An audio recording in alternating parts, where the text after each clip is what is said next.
छात्र लोग मांगत अधिकार बा, छात्र लोग मांगत अधिकार बा, केहू नाही सुनत पुकार बा। ए भाई हो केहू नाही सुनत पुकार बा। पेपर लीक होत बार बार बा, पेपर लीक होत बार बार बा, सुनत नाही सरकार बा।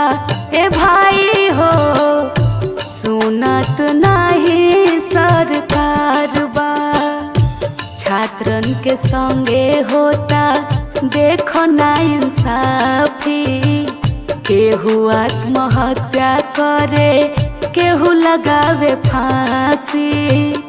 छात्रन के संगे होता देखो ना इंसाफी, केहू आत्महत्या करे केहू लगावे फांसी।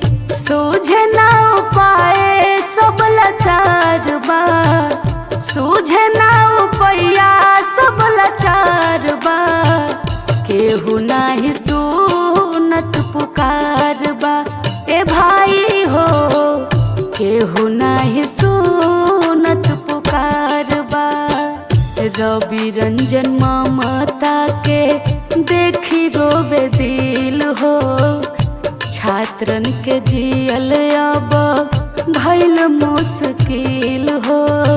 रवि रंजन ममता के देखी रोवे दिल हो, छात्रन के जियल अब भइल मुश्किल हो।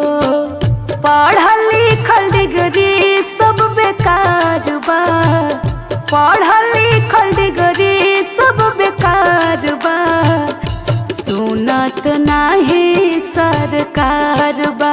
ए भाई हो सुनत नाही सरकार बा। ए भाई हो सुनत ना